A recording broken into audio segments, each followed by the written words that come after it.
In the digital age, we build our monuments not from stone, but from code. Our coliseums are servers. Our gathering places are virtual islands. And sometimes, the rise and fall of these digital empires can teach us more about our world than any history book. This is the story of one such empire, the story of PUBG Mobile. But to call it just a game story would be like calling a tsunami a bit of water. This is a saga of obsession, of geopolitics, of a heartbreak that echoed across millions of smartphones, and a phoenix-like return that nobody saw coming. So lean in. Let's begin at the beginning, before the first bullet was ever fired.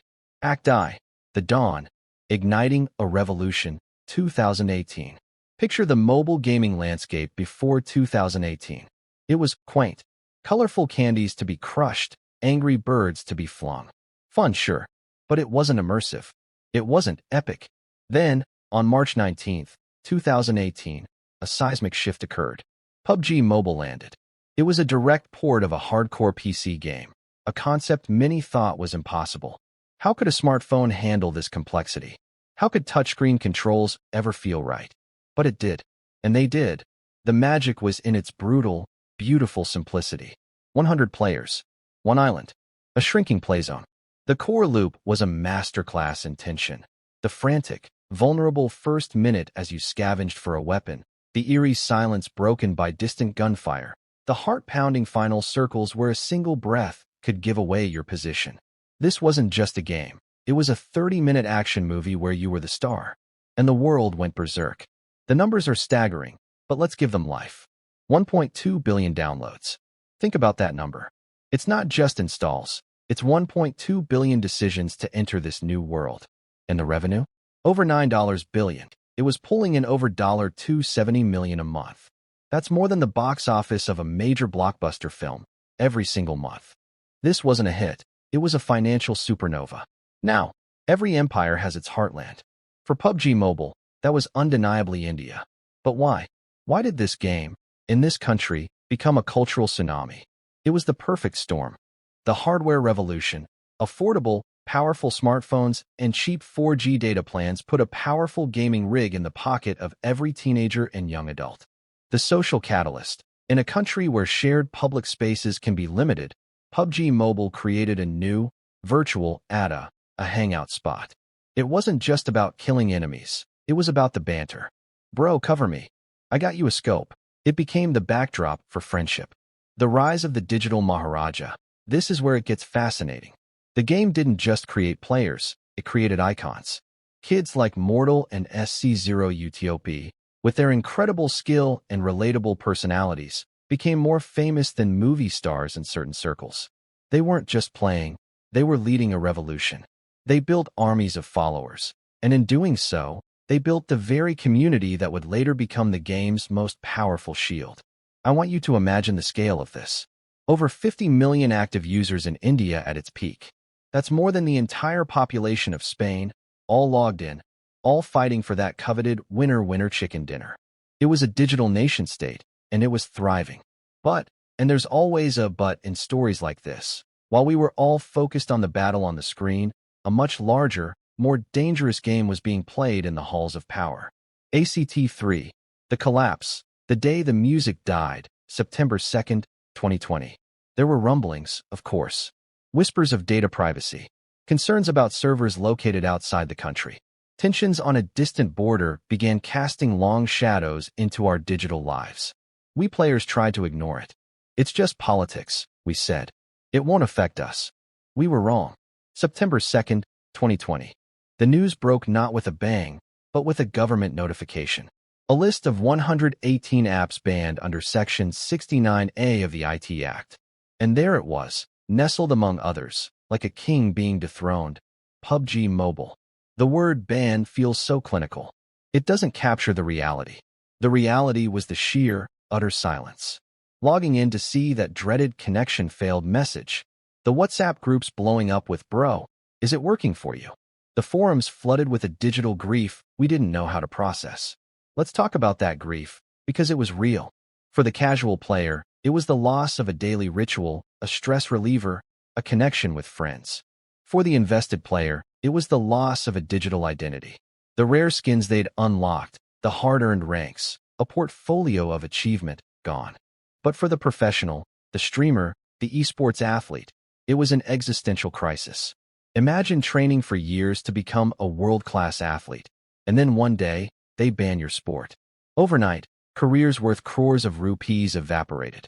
The ecosystem of casters, coaches, and video editors was thrown into chaos. The void was immediately filled by rivals. Garena, Free Fire, and Call of Duty Mobile saw a massive exodus to their platforms. It was a stark, brutal lesson in digital fragility. We had built our lives on rented land, and the landlord had just changed the locks. Act 4. The Phoenix Gambit, Birth of BGMI. In the wake of the ban, most stories would end. But this one was different. Because the two key players, the company Krafton and the Indian gaming community, refused to let it die. This, right here, is the most fascinating part of the saga. The behind-the-scenes maneuvering. Krafton, the Korean company that owned the game, faced a dilemma. They could abandon one of their largest markets, or they could completely reinvent themselves to win it back. They chose the latter, and it was a masterstroke in corporate diplomacy. They made 3 critical moves. 1. The severance. They completely cut ties with their Chinese publishing partner, Tencent, specifically for the Indian market. This was a huge, costly decision, but a necessary one to address the core geopolitical concern. 2. Data sovereignty. They promised to store Indian user data locally on servers within India, a direct answer to the government's security fears. 3. The rebrand. They didn't just bring back the old game. They created a new entity, a new app, a new identity, Battlegrounds Mobile India, BGMI. The I was everything. It was a love letter to India. The months of waiting, the teasers, the hype, it was all a form of collective anxiety. Would it feel the same? Would our data be safe? Would the government allow it? Act V. The Return. The Prodigal Son returns. July 2nd, 2021. The day the servers went live again. And what happened next was something I don't think anyone, not even Krafton, fully anticipated. 10 million downloads. In 24 hours. Let that sink in. 10 million people, in a single day, voted with their bandwidth. It was a digital stampede. It was the community screaming from the rooftops. We are still here. We never left. The reunion was emotional.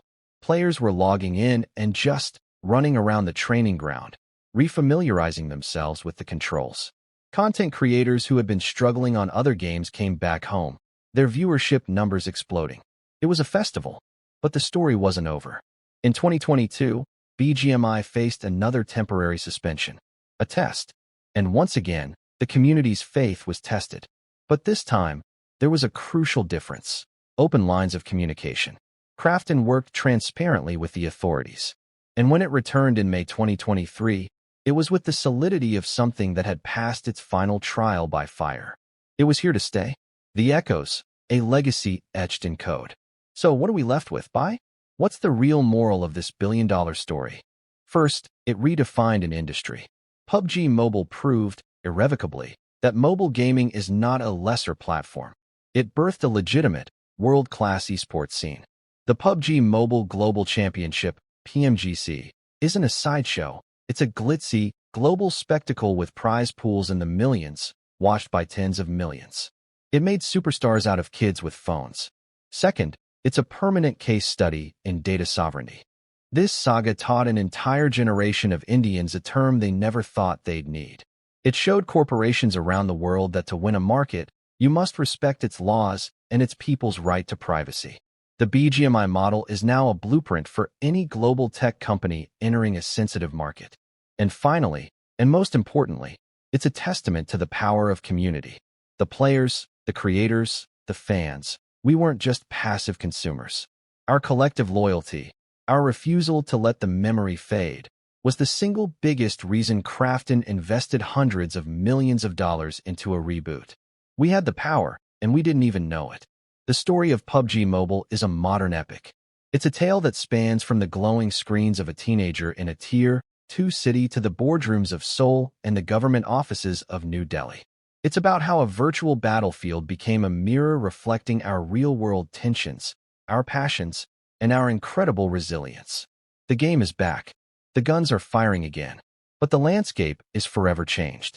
and the echoes of that great silence, well, they remind us that what we build in the digital world is only as strong as the community that stands behind it. And that, my friend, is the story of the Phantom Battlefield, a story that is, in so many ways, still being written.